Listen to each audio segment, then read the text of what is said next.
guru SD Negeri 3 Tetro. Pada pagi hari ini malah kita panjatkan puji syukur kepada Allah Subhanahu wa Ta'ala masih diberi kesehatan oleh Allah baik jasmani maupun rohani dapat ikut berpartisipasi dalam kegiatan Bapak Hasan pada hari ini, yaitu untuk calon guru penggerak. Ya. Marilah kita panjatkan syukur kepada Allah dengan doa dan bersama. Alhamdulillahirabbil alamin. Salawat dan salam kita sanjungkan kepada junjungan kita Nabi Muhammad SAW yang selalu kita harapkan syafaatnya mulai dari dunia sampai akhirat kelak. Amin ya rabbal alamin. Marilah dalam pelaksanaan ini kita ikuti yaitu pembahasan modul 1.4 ya, tentang penerapan budaya positif di sekolah SD Negeri 3 Tetro. Maka untuk Bapak Ibu ini adalah sebagai pengikut atau peserta ya, nanti diperhatikan ini adalah sebagai pengembangan Pak Hasan ya. Ya, pengembangan yaitu budaya positif di SD khususnya SD Tetro 3 ya. Semoga di dalam pelaksanaan ini nanti Pak Hasan akan menyampaikan tentang TGP untuk pelaksanaannya nanti bisa dilaksanakan oleh Pak Hasan ya. Bapak Ibu adalah mengikuti dengan tekun dengan baik supaya dapat nantinya ikut seperti Pak Hasan ya. Mengikuti yang akan datang karena Pak Hasan termasuk angkatan yang ke-7, ini sudah angkatan ke-10 sudah ada ya. Ya, 9, 10 ya, semoga Bapak Ibu yang lain nanti bisa menyusul seperti Pak Hasan untuk mengikutinya. Maka dari itu untuk pengembangan modul 1.4 tentang penerapan budaya positif di sekolah SD Negeri 3 Tetro ini, marilah kita buka dengan bacaan basmalah bersama. Semoga nanti di dalam pelaksanaannya selalu mendapat ridho dari Allah Subhanahu wa Ta'ala dan tujuan Pak Hasan selalu positif hasilnya ya.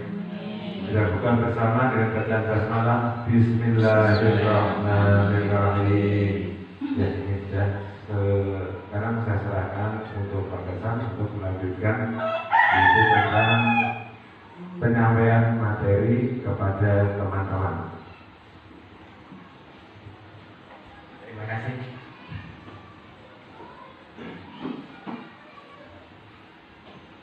Assalamualaikum warahmatullahi wabarakatuh. Bismillah, alhamdulillah, la haula wala quwata illa billah. Amma ba'd. Yang terhormat Bapak Nur Kamil SPD selaku Kepala SD Negeri 3 Tetro. Yang saya hormati Bapak Ibu Guru SD Negeri 3 Tetro. Pertama, marilah kita panjatkan puji syukur kehadirat Allah Subhanahu wa Ta'ala, yang mana pada kesempatan pagi hari ini kita masih diberikan beberapa kenikmatan, di antaranya nikmat sehat, nikmat iman dan Islam, sehingga kita bisa menghadiri apa yang sudah kita rencanakan kemarin ya, yang sudah saya informasikan. Untuk itu marilah kita syukuri, syukur bilisan dengan ucapan Alhamdulillahirabbil alamin. Shalawat serta salam senantiasa kita panjatkan ke pangkuan Nabi Agung Muhammad Shallallahu Alaihi Wasallam. Semoga kelak kita diakui sebagai umatnya serta mendapatkan syafaatnya nanti di yaumul kiamat. Amin Allahumma amin.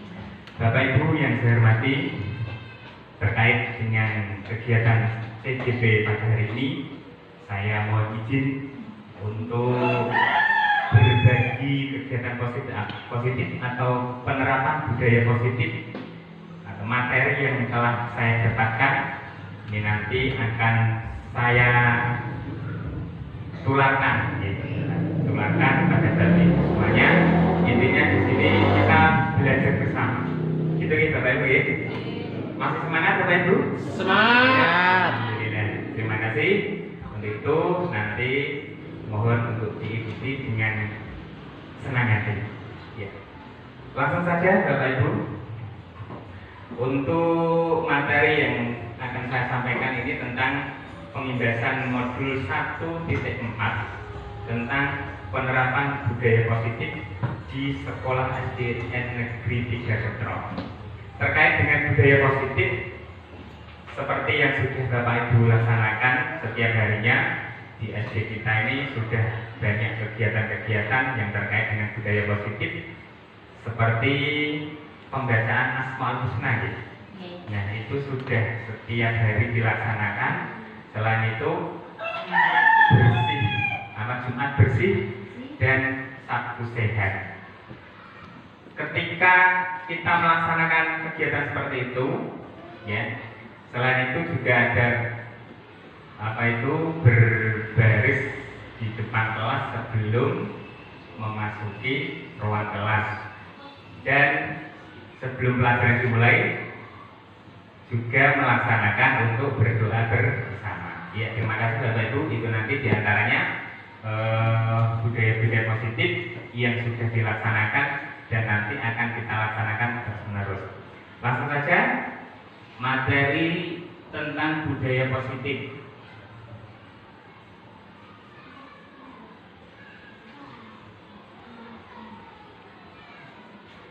Ini berbagi praktik Bapak Ibu. Pembahasan modul 1.4 penerapan budaya positif di SD Negeri 3 Getro. Selamat datang Bapak Ibu guru hebat.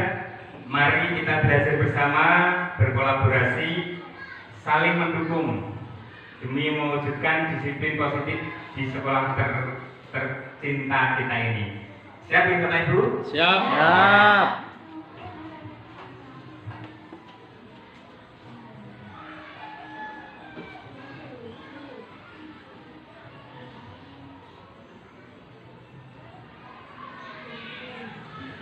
Arti budaya positif. Budaya positif adalah nilai-nilai keyakinan dan kebiasaan-kebiasaan di sekolah yang berpihak pada murid, agar murid dapat berkembang menjadi pribadi yang kritis, penuh hormat dan bertanggung jawab. Nah, ini budaya positif yang sudah dilaksanakan di SD kita, ya. Ada kebersihan, doa bersama, berjabat tangan. Tak perlu takut ketika kamu jujur, dan lain sebagainya. Untuk modul budaya positif ini ada beberapa materi: perubahan paradigma belajar, disiplin positif, kebutuhan dasar manusia, motivasi perilaku manusia, posisi kontrol restitusi, keyakinan kelas, dan segitiga restitusi. Untuk pembelajaran dengan paradigma baru, ya, pembelajaran dengan paradigma baru nanti pembelajaran dengan paradigma yang dirancang berdasarkan prinsip pembelajaran yang berdiferensiasi, sehingga setiap siswa belajar sesuai dengan kebutuhan dari tahap perkembangannya untuk mewujudkan profil pelajar Pancasila. Ya, saya yakin kemarin Bapak Ibu juga sudah mempelajari yang namanya PMM, ya. Ya, di situ ada profil pelajar Pancasila. Ya, di antaranya dimensi profil pelajar Pancasila itu ada, masih ingat ya Bapak Ibu, ya? Beriman dan bertakwa kepada Tuhan Yang Maha Esa dan berakhlak mulia. Selain itu, mandiri, bergotong royong, kebinekaan global, bernalar kritis dan kreatif. Itulah beberapa dimensi profil pelajar Pancasila. Untuk perubahan paradigma, teori kontrol atau teori pilihan, ini ada diantaranya guru harus mengontrol murid bahwa kritik dan membuat orang merasa bersalah dapat menguatkan karakter. Ilusi bahwa semua penguatan positif efektif dan bermanfaat, dan bahwa orang dewasa memiliki kesalahan. Selanjutnya pertanyaan romantik, setuju atau tidak setuju? Ini nanti untuk Bapak Ibu. Hukuman itu dapat mendisiplinkan anak. Setuju atau tidak setuju?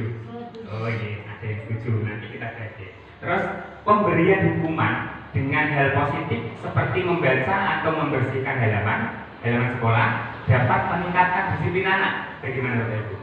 Setuju? Iya, setuju. Memberi penghargaan dapat meningkatkan motivasi belajar anak. Setuju. Ini nanti akan kita bahas bersama. Kita lanjutkan. Jadi pertanyaan tematik banyak yang disetujui tadi ya.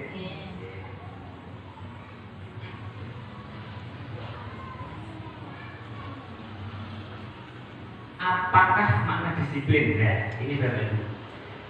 Bapak Ibu sering menggambarkan disiplin. Nah, disiplin itu berasal dari bahasa Latin disciplina, yang artinya belajar. Makna asal dari kata ini berkonotasi dengan disiplin diri dari murid-murid Sokrates dan Plato. Nah, disiplin diri membuat orang menggali potensinya menuju sebuah tujuan. Apa yang dia hargai? Nah, namun dalam budaya kita, makna kata disiplin telah berubah menjadi sesuatu yang dilakukan seseorang pada orang lain untuk mendapatkan kepatuhan. Betul ya? Nah, kecenderungan umum adalah menghubungkan kata disiplin dengan ketidaknyamanan, bukan dengan apa yang kita hargai atau pencapaian suatu tujuan mulia. Jadi disiplin itu ada hubungannya dengan pasti ada hukuman artinya, dan mesti akan membuat ketidaknyamanan. Kita lanjutkan dulu.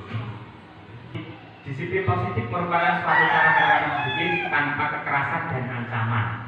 Nah, disiplin positif merupakan bentuk kebiasaan dan tingkah laku positif melalui ketegasan dan kasih sayang.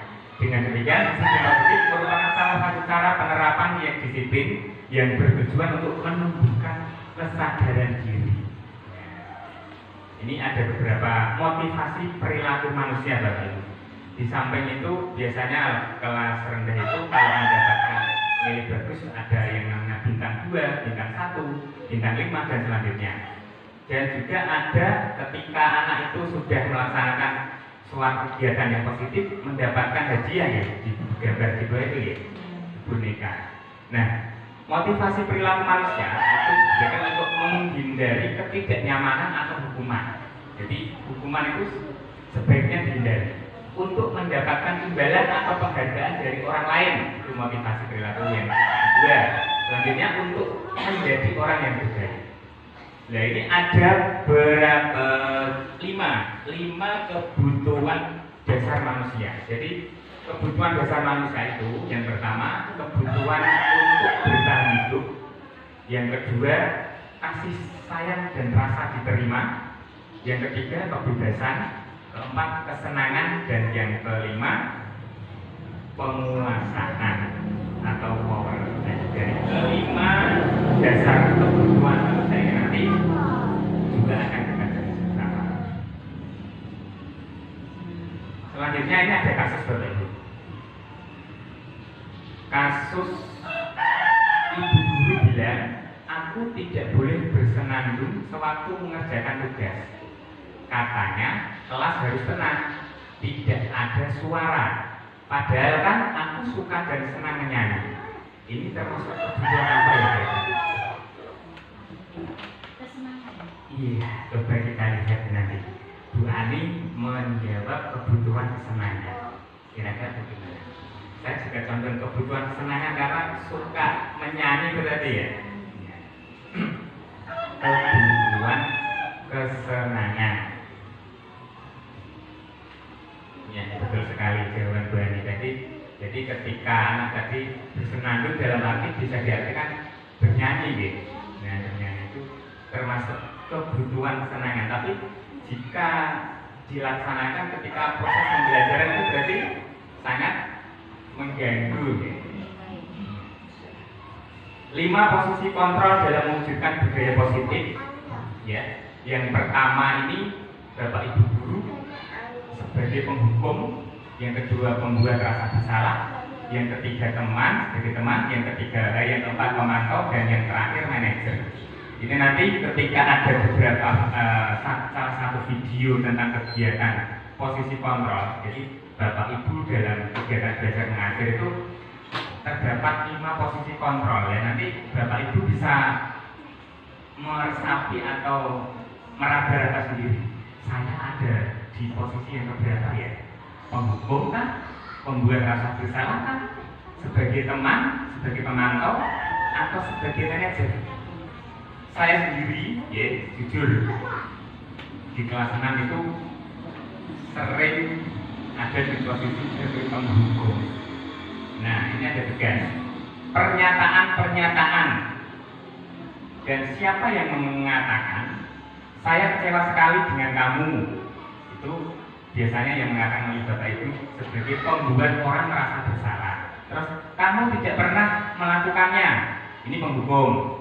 Ayolah lakukan demi ibu bapak. Ini terkaitan kita sebagai teman. Apakah kamu mau mendapatkan stiker bintang hari ini? Ini pemantau ya. Bagaimana kamu bisa menyelesaikan masalah ini? Ini sebagai manajer. Ya, terus kamu selalu yang paling terakhir. Ini juga sebagai penghukum. Nah, Bapak Ibu, ini ada video yang harus kita lihat. Ini nanti bisa sebagai inspirasi atau posisi kita nanti ada di mana. Ini mohon untuk bisa dicermati ya.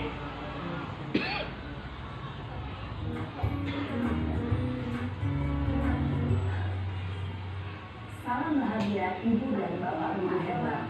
Dalam penerapan disiplin positif restitusi, salah satu program yang dikembangkan adalah 5 posisi kontrol. 5 posisi kontrol dalam restitusi adalah proses perjalanan seorang pendidik agar dapat mengenali dirinya. Pada video kali ini, kita akan membahas tentang 5 posisi kontrol yang dikembangkan oleh Diane Dawson dan contoh penerapannya. Contoh penerapannya.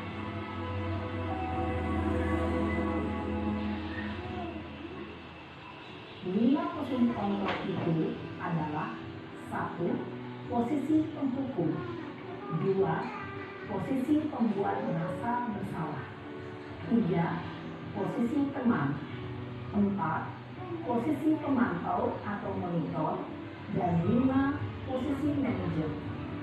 Untuk lebih memahami kelima posisi tersebut, mari kita saksikan kasus kemarin yang terlambat hadir 20 menit di sekolah dan melihat bagaimana kelima posisi kontrol dalam menghadapi masalah tersebut. Yang pertama, posisi penghukum Bapak Ibu. Salah satu contohnya di Naren ini. Dari ibu guru di bagaimana kalau penghukum? Naren! Sini kamu! Selamat pagi, Bu. Selalu terlambat. Kamu deh, pasti terlambat. Maaf, Bu. Saya Apa? Apa coba? Alasan kamu apa lagi? Kapan sih kamu tidak terlambat? Malah sekali ya kamu jadi anak. saya Dasar pemalas. Gak kapok-kapok sih kamu. Sudah berapa kali terlambat? Sana, kamu keliling lapangan basket 2 kali. kenapa saya harus keliling lapangan basket, Bu? Kenapa? Kamu ngelawan ibu. Berani-beraninya jawab. Sudah terlambat, masih berani jawab pula. Penghukum ini selalu marah-marah katanya. 5 kali sekalian, biar kapok. 4. Pergi sana ke lapangan basket. Posisi penghukum biasanya berbicara dengan nada tinggi, menghardik, menunjuk-nunjuk, menyakiti, dan menyindir. Hukuman bisa berupa fisik maupun psikis. Ibu dan bapak guru hebat. Dampak yang terjadi pada murid ketika guru berada pada posisi penghukum adalah murid cenderung akan memberontak, bahkan menyimpan dendam. Yang pertama tadi, dampak posisi dari penghukum itu nanti murid akan menjadi pendendam. Itu tadi dari teori guru sendiri. Yang kedua itu tidak menyukai guru atau mata pelajaran yang diampu. Akibatnya seperti itu. Yang kedua, posisi pembuat merasa bersalah.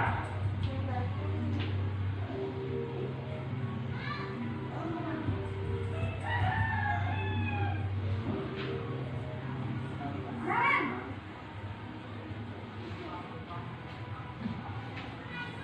Selamat pagi, Bu. Naren! Kamu kenapa terlambat lagi?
Posisi pembuat rasa bersalah berbicara dengan nada tenang, cenderung lembut, namun kata-kata yang diutarakan membuat murid merasa menjadi orang yang gagal, memandang buruk dirinya sendiri, merasa tidak berharga, dan tidak sanggup membahagiakan orang lain.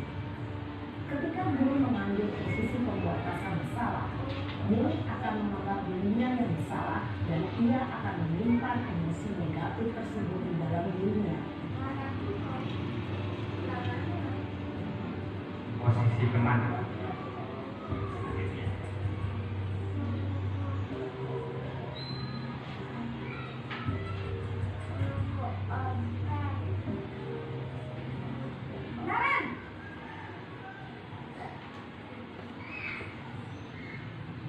Selamat pagi, Bu.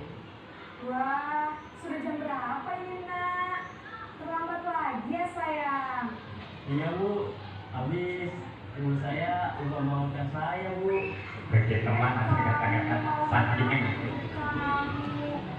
Kamu bukannya anak yang larinya paling kencang. Kok terlambat sih? Iya, Bu. Saya memang terlambat bangun tadi. Jadi, biarpun saya lari kencang, tetap gak kekejar, Bu. Ya sudah sana. Nanti lain kali larinya lebih kencang lagi ya.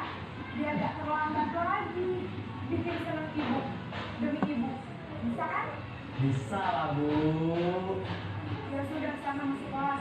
Ibu beresin urusan absen kamu. Kamu ini ada-ada saja. Dalam posisi teman, guru berbicara dengan nada suara ramah, akrab, cenderung bersenda gurau untuk menjaga suasana tetap santai. Murid akan merasa senang, aman, dan akrab dengan guru. Identitas yang tercipta adalah identitas sukses atau berhasil. Namun, perlu diingat, karena ini masih dorongan eksternal, maka ada faktor ketergantungan dari murid kepada orang tertentu. Di sini, guru absennya, sehingga di lain waktu, murid bisa berperilaku baik, namun hanya kepada orang-orang tertentu saja.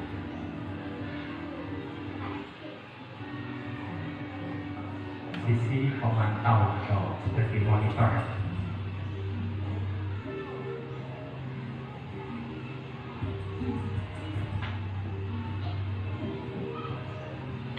Naren!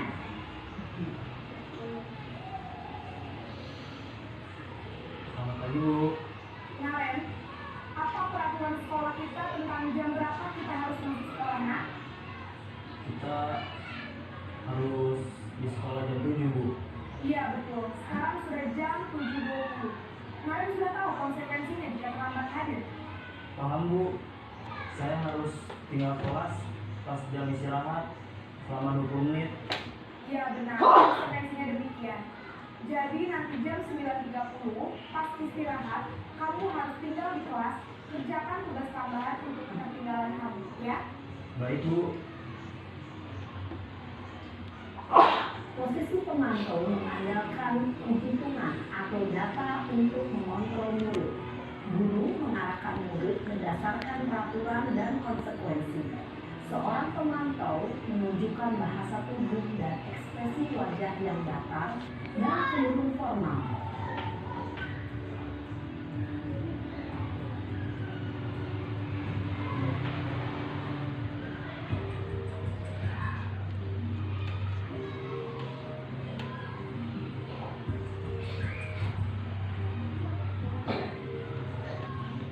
Naren!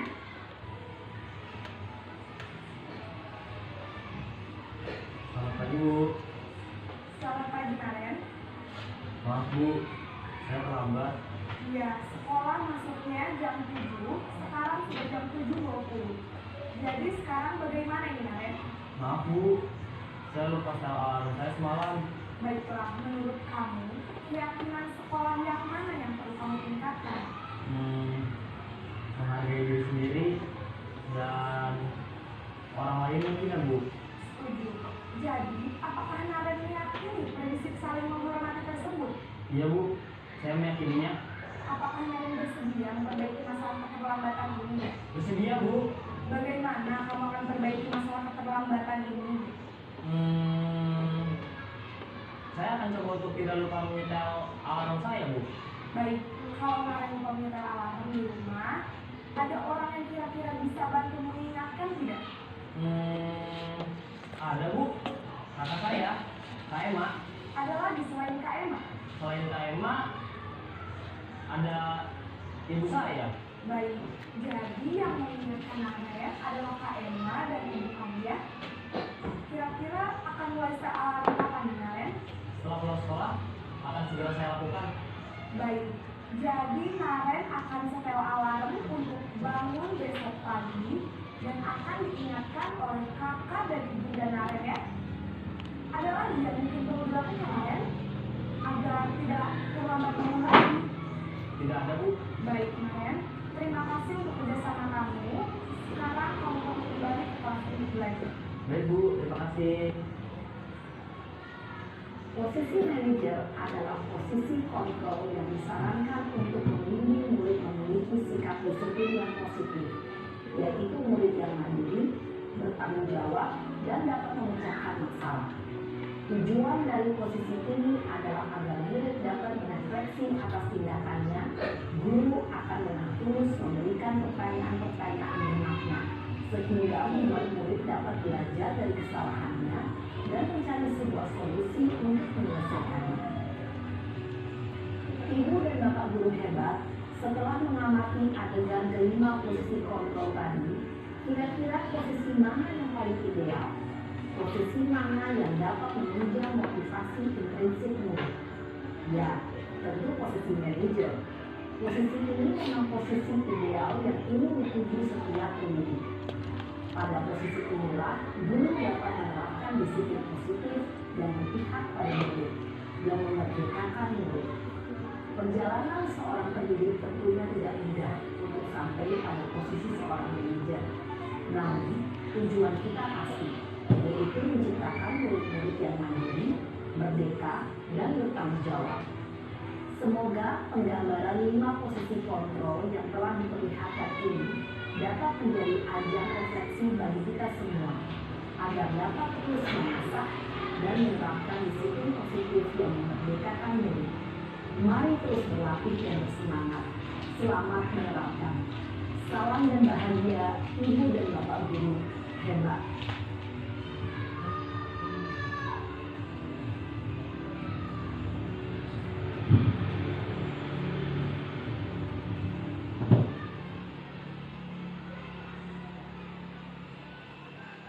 Bapak Ibu Guru, tadi ada 5 posisi kontrol. Nah, kira-kira kita sendiri itu ada di posisi yang keberapa ya? Sobat Bu Sri, setelah ada 5 posisi kontrol tadi, kira-kira Bu Sri itu ada di posisi apa?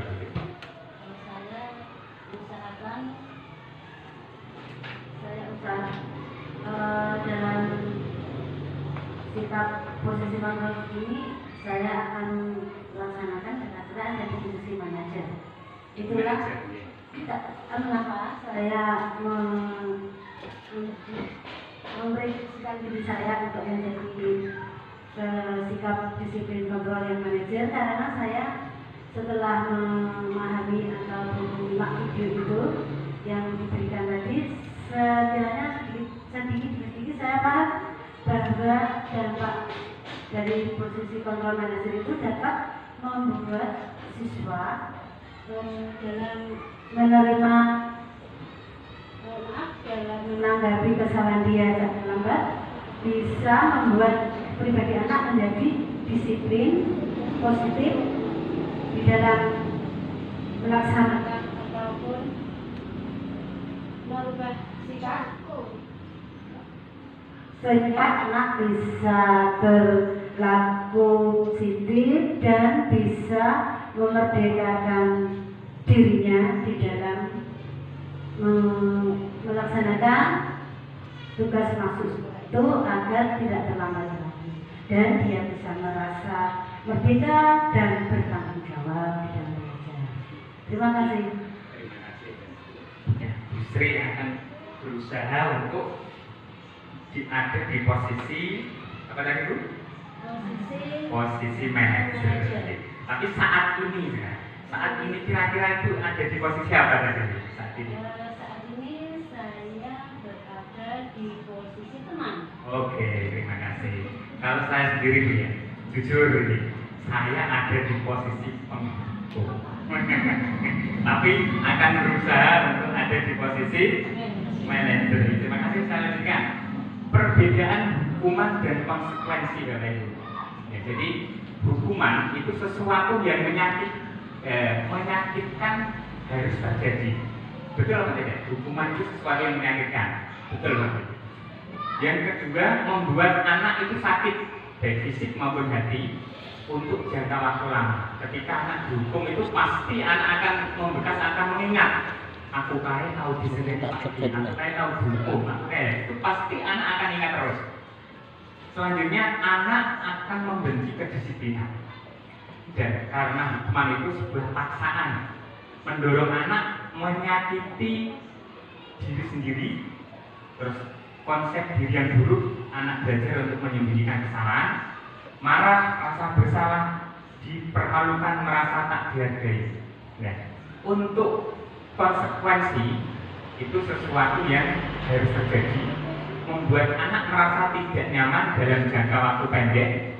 Kemudian anak akan menghargai disiplin, ada stimulus atau stimulus dan tanggapan, terus mendorong anak agar mudah menyesuaikan diri.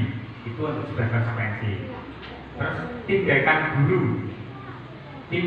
guru, terus hukuman atau konsekuensi. Ini nanti untuk dijawab. Mencatat 100 kali di dalam buku kalimat, saya tidak akan terlambat lagi karena terlambat ke sekolah. Ini sebuah hukuman atau konsekuensi Bapak? Hukuman, ya. Lari mengelilingi lapangan basket 2 kali karena terlambat hadir di sekolah. Hukuman. Murid diminta untuk push up 15 kali karena tidak menggunakan masker ke sekolah. Hukuman.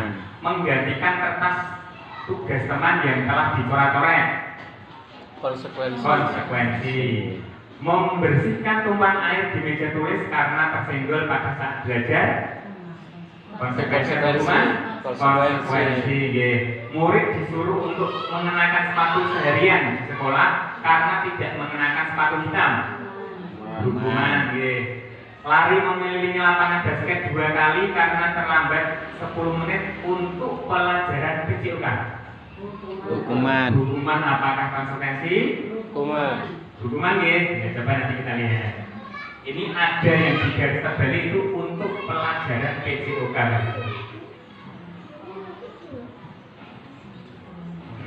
Di situ ada hukumannya, tapi kok ketika hukuman itu diberikan ketika pelajaran PJOK, yaitu nanti sebuah konsekuensi apa sebuah hukuman. Nah, ini dilihat. Tadi Bapak Ibu saya kira sudah berhasil untuk memahami. Tadi hukuman betul. Yang ketiga konsekuensi betul. Yang keempat dan selanjutnya betul hukuman, dan yang terakhir tadi konsekuensi. Konsekuensi karena ada hubungannya dengan pelajaran PJOK, anak disuruh untuk lari mengelilingi lapangan. Itu sebuah konsekuensi.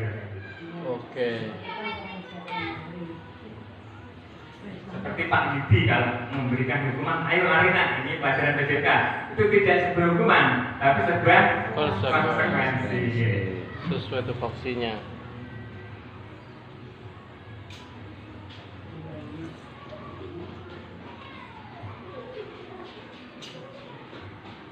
Nah, materi selanjutnya tentang keyakinan kelas. Jadi keyakinan kelas yang ada untuk saat ini seperti peraturan nih. Peraturan kelas itu nanti lebih baik untuk dibuatkan keyakinan kelas. Jadi keyakinan kelas itu salah satu disiplin positif yang bisa kita terapkan dalam membangun budaya positif di sekolah. Dengan adanya keyakinan kelas di setiap kelas, diharapkan dapat mewujudkan tujuan pendidikan yang berorientasi kepada profil pelajar Pancasila. Ini sudah mulai saya terapkan keyakinan kelas. Jadi dampaknya seperti apa? Ya, bagaimana prosedur untuk membuat keyakinan kelas? Langkah untuk membuat keyakinan kelas, yang pertama mempersilahkan murid-murid kita atau di kelas untuk berjuang pendapat tentang peraturan yang perlu disepakati di kelas. Jadi keyakinan kelas itu nanti yang membuat anak-anak sendiri untuk bercurah pendapat dengan dipandu oleh guru. Selanjutnya, mencatat semua masukan-masukan dari para murid di papan tulis atau diberikan kertas besar atau peran poster, di mana semua anggota kelas bisa melihat hasil curah pendapat.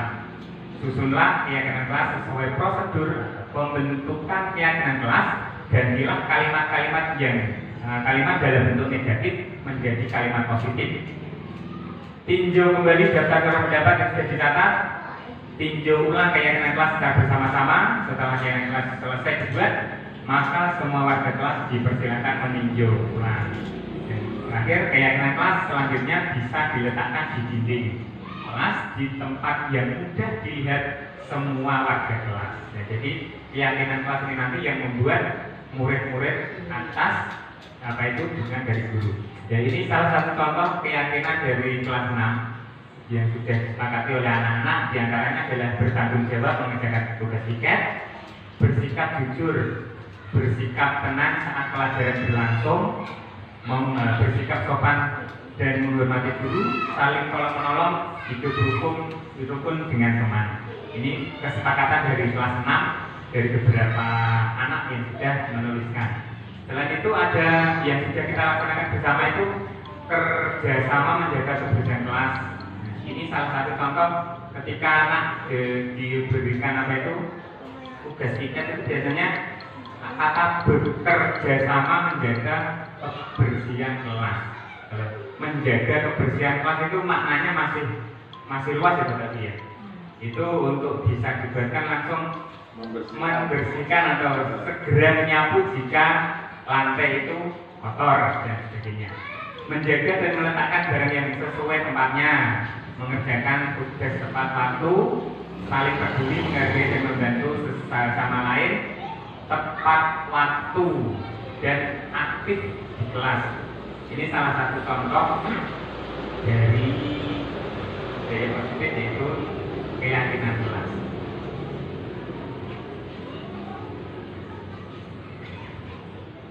Untuk selanjutnya tentang restitusi. Apa itu restitusi? Restitusi adalah proses menciptakan kondisi bagi murid untuk memperbaiki kesalahan mereka, sehingga mereka bisa kembali pada kelompok mereka dengan karakter yang lebih kuat. Restitusi juga merupakan proses kolaboratif yang mengajarkan murid untuk mencari solusi untuk masalah mereka dan membantu murid berpikir tentang orang seperti apa yang mereka ingin menjadi tujuan mulia dan bagaimana mereka harus melakukan. Untuk ciri-ciri restitusi, yang pertama itu bukan untuk menebus kesalahan, namun untuk belajar dari kesalahan, bukan untuk menebus kesalahan. Yang kedua, memperbaiki hubungan. Yang ketiga, bukan suatu paksaan. Restitusi menuntun untuk melihat ke dalam diri. Yang kelima, restitusi mencari apa tadi? Lanjut ya. Segitiga restitusi. Untuk segitiga restitusi itu, Bapak Ibu, ada beberapa langkah. Ada 3 langkah untuk melaksanakan segitiga restitusi. Langkah pertama harus menstabilkan identitas. Langkah yang kedua itu validasi tindakan yang salah. Dan yang ketiga itu menanyakan keyakinan. Nah, untuk menanyakan keyakinan, maaf ya.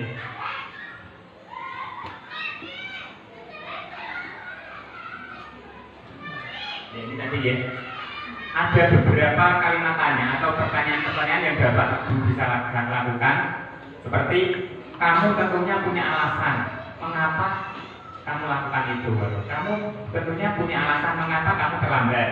Adakah cara yang lebih efektif untuk mendapat apa yang kamu butuhkan? Terus setiap orang pasti pernah melakukan kesalahan ini. Terus keyakinan kelas apa yang telah kamu kita sepakati? Kamu ingin menjadi orang yang seperti apa? Yang terakhir, kamu bukan satu-satunya yang pernah melakukan kesalahan ini. Itu kata-kata yang bisa untuk menanyakan anak ketika anak melaksanakan atau melakukan kesalahan. Nah, ini ada pengalaman yang pernah saya lakukan saat menerapkan konsep budaya positif. kemarin ketika 2 minggu yang lalu nih, nanti ada dua kasus anak yang ketika mengikuti satu upacara tapi tidak memakai seragam yang lengkap. Ini kasus yang pertama.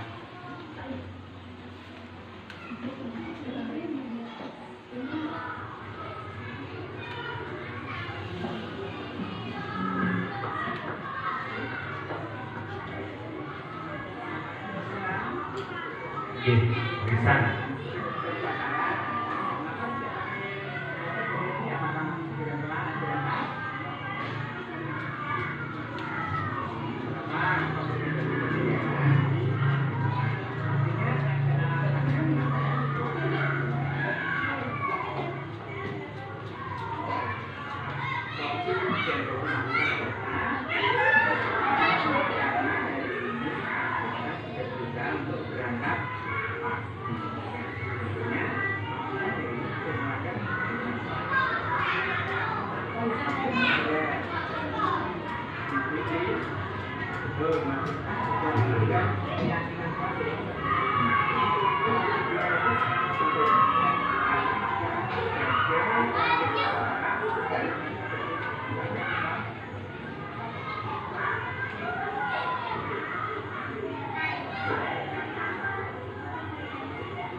Untuk kasus yang kedua, siswa tidak mengerjakan tugas.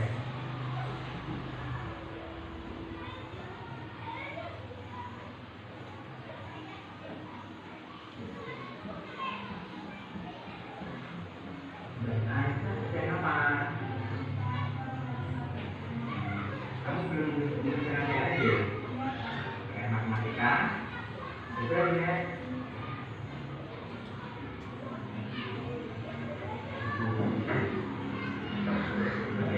Belum mengerjakan tugas ini pastinya ada alasannya. Nah, mengapa mereka belum mengerjakan?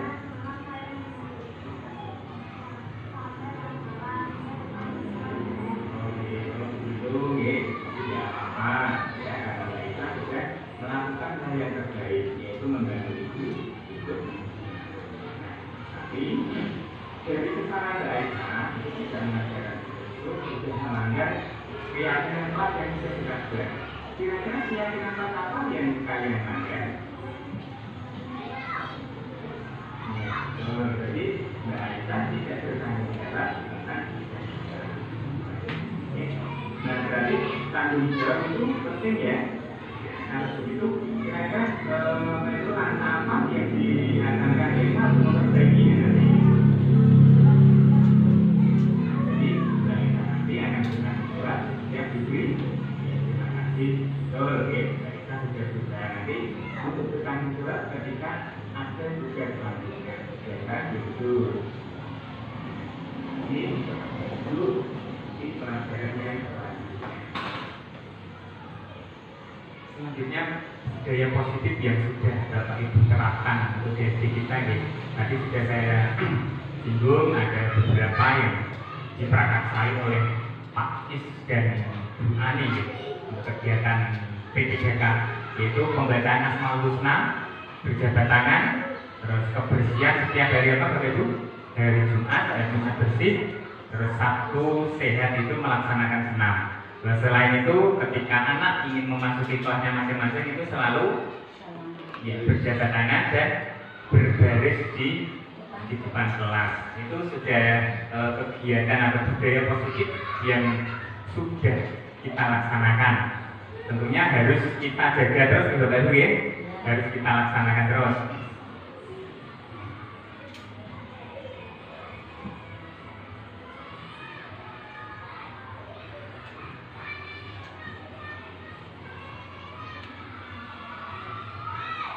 Ini pengalaman dari pembelajaran yang saya dapat setelah menerapkan konsep-konsep tersebut. Jadi setelah Bapak Ibu, setelah saya melaksanakan dari konsep-konsep budaya positif tadi, yang pertama, murid akan lebih termotivasi dengan pembelajaran.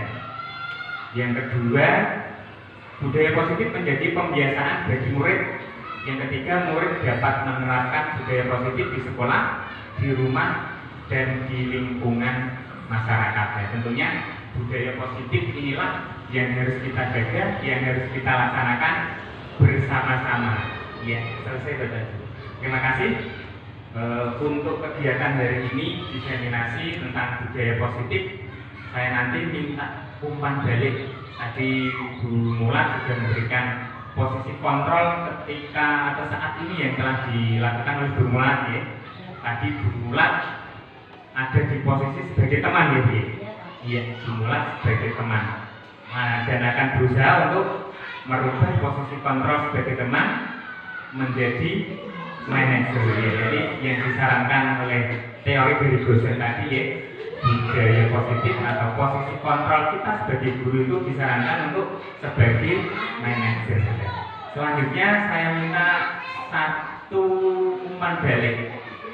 Setelah Bapak Ibu tadi melihat dan sedikit belajar bersama tentang materi yang sudah diberikan, kira-kira ada gambaran seperti apa atau saya berada pada posisi ini Pak dan akan berusaha untuk ke posisi ini. Saya minta untuk siapa ya? Bu Rizky ya.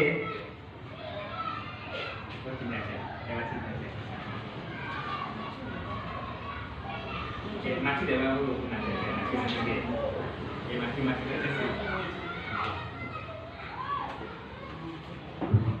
ini dari Bu Rizky akan memberikan umpan balik. Terima kasih atas waktunya. Hari ini kita sudah melaksanakan kegiatan penindasan dari calon guru penggerak angkatan 7 yaitu Bapak Nur Hasan. Banyak sekali ilmu yang sudah kita peroleh, terutama tentang budaya positif yang sudah kita laksanakan dan nanti akan kita laksanakan bersama-sama.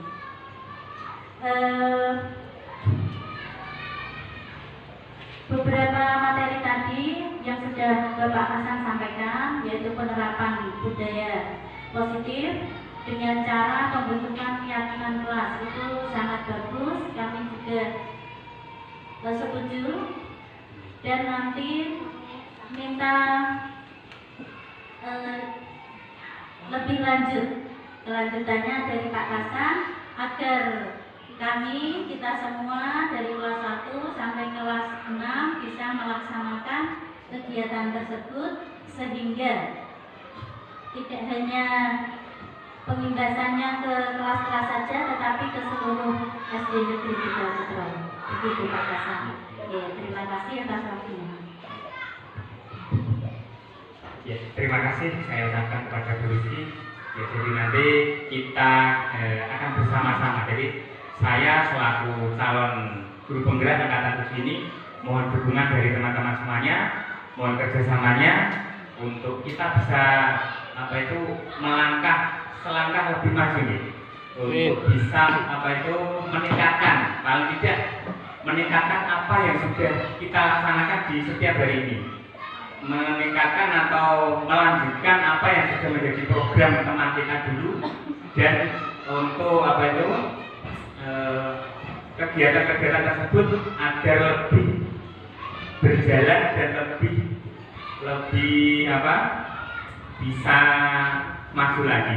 Terima kasih dari Bu Rizky. Saya nanti akan berusaha untuk membuat keyakinan kelas dan mengimbas tidak hanya materi saja tapi aksi nyata yang akan kita lakukan berkat dari dukungan Bapak Ibu semuanya. Siap, kita lagi ya? Siap. Terima kasih untuk hari ini atas kesempatan yang diberikan kepada saya. Nanti kita bisa bersama-sama lagi. Terima kasih atas waktunya. Dan saya akhiri dari saya apabila ada beberapa kekurangan, Saya selaku manusia biasa, saya akhiri. Wassalamualaikum warahmatullahi wabarakatuh. Waalaikumsalam warahmatullahi wabarakatuh.